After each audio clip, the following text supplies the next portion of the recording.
Bonjour, alors nous sommes en train d'accueillir nos deux invités, Jean et Maria, les deux fondateurs du Cercle d'Histoire de Molenbeek. Donc bienvenue à vous deux sur le plateau de Molenbeek, merci de vous être déplacés jusqu'ici. Alors dans un premier temps, est-ce que vous pouvez tous les deux vous présenter pour qu'on en sache un peu plus et que nos spectateurs vous rencontrent? Avant tout, grand merci de vouloir nous accueillir pour écouter des anciens, parler un peu de leur jeunesse et aussi de l'histoire de la commune. Beautin-d'Algent, 47 ans employé communal. J'ai ma compagne qui est également une ancienne employée communale qui n'est pas née à Molenbeek, mais elle va vous dire ça elle-même. Mon nom est Maria van den Bos et je suis néerlandophone. Je suis née à Louvain, mais j'habite Molenbeek depuis 1947. J'ai été 47 ans à la maison communale, bien sûr. Maintenant, on est retirés tous les deux. En 2000, Jean a fait ce cercle d'histoire pour pouvoir garder l'histoire de cette commune. Ça, c'était le but. Le but surtout, qu'on n'oublie surtout pas que Molenbeek, qui a une très mauvaise réputation pour l'instant, mais quand moi j'y guide pour la commune ou pour le privé, je dis toujours, nous sommes presque 100 000 et prenons qu'il y a 500 personnes qui sont des bandits ou des voleurs, il y en a quand même 99 500 qui restent, qui sont des gens pratiquement honnêtes, travailleurs. Bien sûr, nous avons connu beaucoup d'immigration, par commencer par l'immigration flamande, d'abord, puis les Italiens, etc. Dire que les Molenbeekois sont racistes, on dit surtout que les seniors sont racistes. Or, moi, je fais partie d'un groupement de seniors. On va sur les autres questions, si ça ne vous dérange pas. Des seniors, mais bien sûr, il y a des personnes âgées qui pensent qu'il y a trop d'immigrants à Molenbeek. Je comprends ça fort bien, mais ce serait notre vie sans les immigrés. Puisque moi-même, je suis une immigrée flamande. Puisque j'ai dit qu'en 1947, je suis venue habiter Molenbeek et je ne parlais pas un mot de français. Merci beaucoup. Est-ce que vous pouvez nous présenter un peu votre travail, justement, vous, Jean? Le travail du cercle d'histoire, c'est en fait d'essayer de ne pas perdre de vue ce qui s'est passé auparavant dans la commune.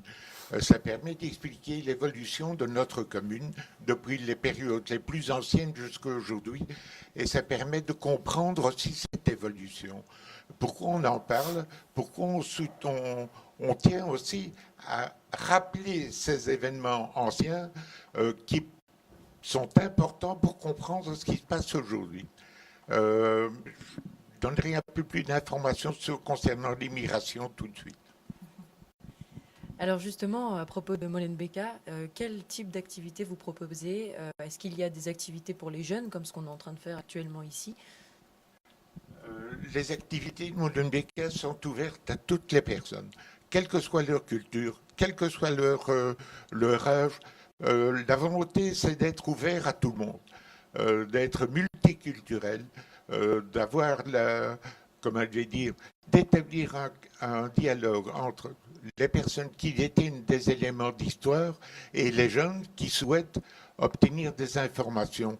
N'oublions pas que nous avons quand même une population jeune très importante qui en fait est déracinée et a des difficultés, à garder en mémoire les événements de leur propre famille et aussi essayer de comprendre ce qui s'est passé auparavant avec des autochtones.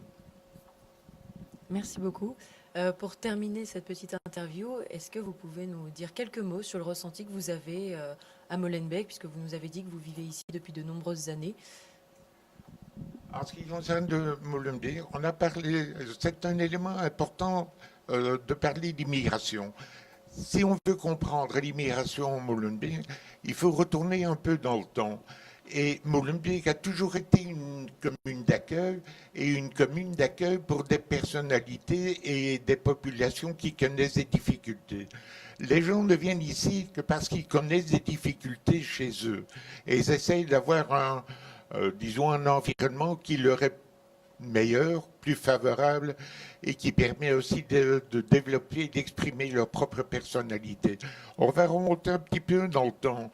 En 1870, ça remonte quand même assez loin.